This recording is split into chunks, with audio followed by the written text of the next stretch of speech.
warahmatullahi wabarakatuh. Salam Om Swastiastu, Namo Buddhaya, salam kebajikan, salam sejahtera bagi kita semua. Yang terhormat kepada Bapak Yudi Krisna Wicaksono selaku dosen pengampu ilmu politik serta teman dan rekan-rekan kelas 2B yang saya hormati. Pertama-tama kita alhamdulillah bersyukur karena kita sudah diberikan kesehatan, juga kita diberikan kesempatan bisa beraktivitas. Tentu saja kami dari kelompok 4 akan mempresentasikan hasil kinerja kami yang berjudul adalah Partai Politik dan Sistem Pemilu. Baik, untuk materi yang pertama yaitu pengertian partai politik. Partai politik dalam dunia perpolitikan, khususnya dalam politik lokal, akan mudah dipahami dengan mengerti terlebih dahulu definisi partai politik. Menurut Zygmunt Naumann, partai politik adalah organisasi dari aktivitas politik yang berusaha untuk menguasai kekuasaan pemerintah serta membuat dukungan rakyat atas dasar persaingan dengan suatu golongan atau golongan-golongan lain yang mempunyai pandangan yang berbeda. Berdasarkan berbagai pengertian tersebut, dapat disimpulkan bahwa beberapa perangkat yang melekat pada partai politik merupakan sekumpulan orang yang terorganisasi. Partai politik mempunyai tujuan untuk memperoleh dan mempertahankan kekuasaan. Yang ketiga, untuk merealisasikan tujuan dari partai politik harus memperoleh dukungan yang seluas-luasnya dari masyarakat melalui pemilihan umum. Partai politik memiliki prinsip-prinsip yang telah disetujui bersama oleh antar anggota partai politik.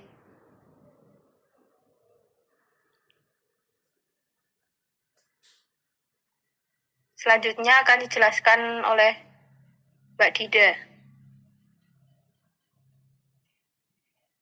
Baik,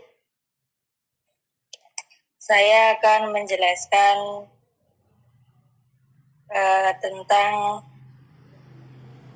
peranan dan fungsi partai politik. Dalam perkembangan politik kontemporer terdapat sejumlah fungsi partai politik, diantaranya yang pertama, fungsi partai politik sebagai sarana komunikasi politik berbeda dalam berbagai negara. Yang kedua, sebagai sarana artikulasi dan agregasi kepentingan. Yang ketiga, sarana sosialisasi politik. Dan fungsi yang keempat ada fungsi rekrutmen politik. Yang kelima, fungsi pengaturan konflik. Yang keenam, fungsi merumuskan program. Ketujuh, integrasi sosial dalam partai politik. Yang kedelapan, profesionalisme partai politik. Dalam profesionalisme partai politik, sistem bersaing politik dan kontrol media massa membuat partai politik perlu melakukan transformasi diri.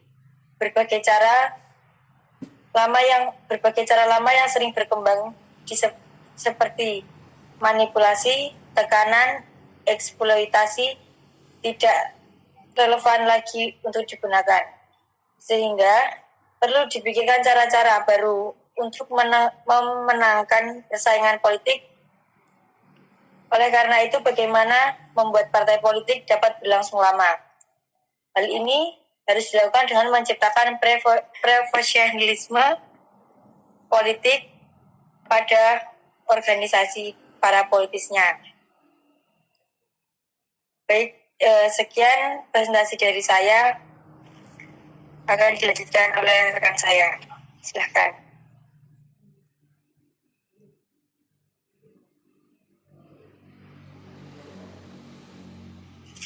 Oke, tentang sistem pemilu. Sistem pemilu yang digunakan oleh negara-negara di dunia sangat variatif. Sebuah negara dengan karakter demografis dan geografis yang sama sebelum tentu menganut sistem pemilu yang sama. Negara yang menganut bentuk dan sistem pemerintahan yang sama belum tentu juga mengadopsi sistem pemilu yang sama. Demikian pula sebaliknya. Yang pertama ialah sistem pemilu plurality atau majority system atau sistem pluralitas atau mayoritas.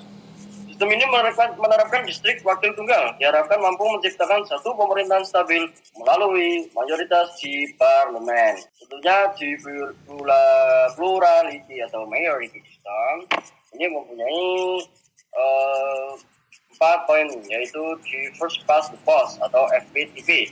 Sistem wakil tunggal di mana calon legislatif yang menang adalah memperoleh suara mayoritas absolut. Yang kedua adalah sistem block vote. Sebenarnya model ini adalah sistem PTP majemuk.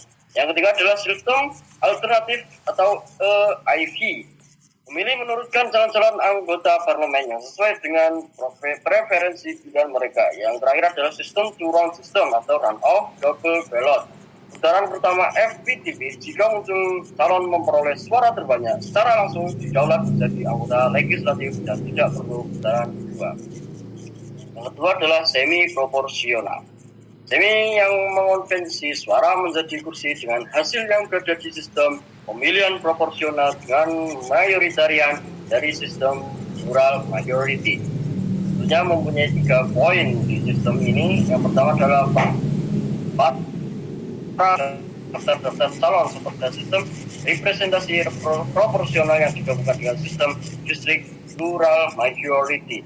Yang kedua adalah sistem pemilihan limited vote, sistem campuran antara sistem pemilihan single non-transferable vote dengan sistem pemilihan block vote. Karena ya akan menyetarakan distrik wakil majemuk dengan yaitu sistem memilikinya 1 suara. Tapi ada lebih. Yang terakhir adalah sistem proporsional. Sistem proporsional ini mengurangi kesenjangan antara perolehan suara partai secara nasional. Perolehan kursinya di parlemen. Sistem pemilihan list proporsional ini ada 2 poin, yaitu ada sistem pemilihan list proporsional representation atau list PR. Setiap partai membuat daftar nama calon yang ditawarkan pada pemilih pada suatu wilayah representasi tertentu. Yang kedua adalah sistem pemilihan mixed member proporsional MMP atau sistem ini menggabungkan ciri positif dari sistem pemilu model mayoritas maupun representasi proporsional.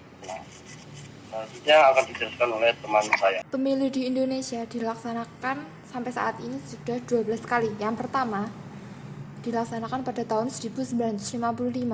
Pemilu 1955 digelar pada masa demokrasi parlementer Kabinet Burhanuddin Harahap. Pada saat itu pemilu dilaksanakan 2 kali, yaitu untuk memilih anggota DPR dan Dewan Konstituante. Pemilu 1955 diikuti oleh 30 partai lebih dan lebih dari 100 daftar kumpulan dan calon perorangan.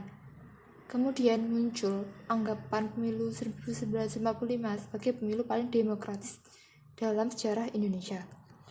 Kemudian, pemilu kedua digelar pada tahun 1971. Digelar usai Soeharto ditetapkan sebagai presiden sesuai hasil sidang umum MPRS. Pemilu ini berlangsung untuk memilih anggota DPR dan anggota DPRD. Pemilu ini kemudian diikuti oleh sidang umum MPR pada bulan Maret 1973 yang melantik Soeharto dan Sri Sultan Hamengkubuwono IX menjadi presiden dan wakil presiden. Pemilu ketiga diadakan pada tahun 1977. Pemilu ini menandakan dimulainya kegiatan pemilihan umum secara periodik, yaitu 5 tahun sekali. Pemilu ini kemudian dimenangkan oleh Soeharto dan didampingi wakilnya Haji Abdam Walik Batubara. Kemudian pemilu tahun 1982, 1989, 1999, dan 1997 sama-sama memilih anggota DPR dan anggota DPRD melalui sidang umum MPR. Dalam pemilu ini, Soeharto kembali menjadi presiden, namun wakilnya terus berganti. Kemudian pada pemilu 1999, pemilu ini digelar lebih cepat karena tumbangnya rezim Soeharto. Pada pemilu ini dipilih Abdurrahman Wahid sebagai presiden dan Megawati Soekarnoputri sebagai wakil presiden. Selanjutnya akan dijelaskan oleh teman saya. Saya akan melanjutkan materi pemilu di Indonesia. Pemilu yang ke-9 adalah pemilu tahun 2004. Pemilu 2004 ini menandai sejarah baru karena rakyat Indonesia berpartisipasi untuk pemilihan presiden dan wakil presiden. Aturan terjadi perubahan Undang-Undang tahun 1945 pada pemilu 2004. Rakyat memilih anggota legislatif dan presiden beserta wakil presiden. Pemilu DPR, DPD, dan DPRD pada 5 April 2004. Dilanjutkan pemilu presiden 5 Juli 2004. Putaran yang pertama. Dan tanggal 20 September 2004 putaran yang kedua. Pemilu 2004 memberlakukan sistem elektoral threshold sebesar 3% perolehan suara pemilu tahun 1999.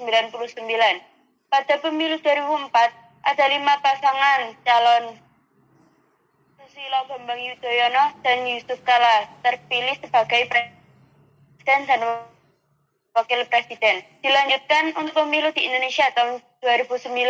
Pemilu 2009 terjadi beberapa perubahan terkait ambang batas pencalonan presiden dan parlemen.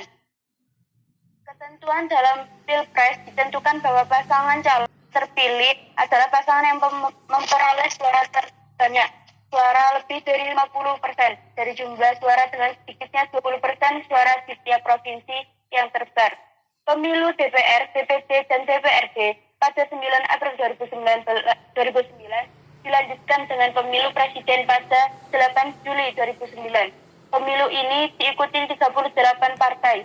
Hasilnya hanya 9 partai yang lolos parliamentary threshold, yaitu yang pertama Partai Demokrat, yang kedua Golkar, yang ketiga PDIP, yang keempat PKS, yang kelima PPP, yang keenam PKB, yang ketujuh Gerindra dan Hanura. Dan presiden yang terpilih pada saat itu adalah Susilo Bambang Yudhoyono. Pemilu 2014 setelah periode kedua Presiden SBY, pemilu kembali digelar. Pemilu DPR, DPD, dan DPRD digelar pada 9 April 2014 dalam negeri dan 30 April sampai 6 April 2014 di luar negeri. Sementara pemilu presiden dilaksanakan satu putaran pada 9 Juli 2014. Pemilu 2014 diikuti peserta sebanyak 15 partai politik, 3 diantaranya dari partai lokal Aceh, 12 partai nasional yakni PDIP, Golkar, Demokrat, PKB, PPP, PAN, PKS, Gerindra, Hanura, Nasdem, PBB, dan PKI.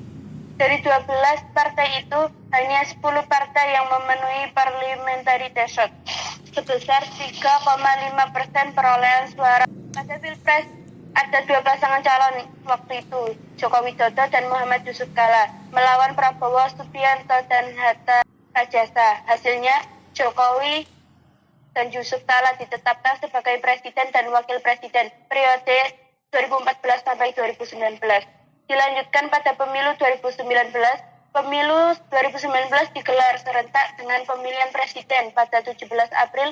Pemilu 2019 diikuti oleh 14 partai politik nasional dan 4 partai politik lokal Aceh.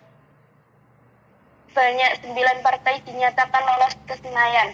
Adapun 7 partai meraih suara di bawah ambang batas parlemen. Pada Pilpres bertarung 2 pasangan calon waktu itu, yaitu pasangan Joko Widodo dan Ma'ruf Amin melawan Prabowo Subianto dan Sandiaga Uno. Hasilnya, Jokowi dan Ma'ruf Amin terpilih menjadi presiden dan wakil presiden pada periode 2019 hingga 2024. Jokowi dan Ma'ruf Amin mendapatkan 85 dan Ma'ruf Amin mendapatkan banyak suara, sedangkan perolehan suara Prabowo hanya sedikit. Hanya 44,50% suara dari Prabowo. Baik, materinya sudah selesai. Kami, jika ada kurang dan lebihnya, kami mohon maaf sebesar-besarnya. Wassalamualaikum warahmatullahi wabarakatuh.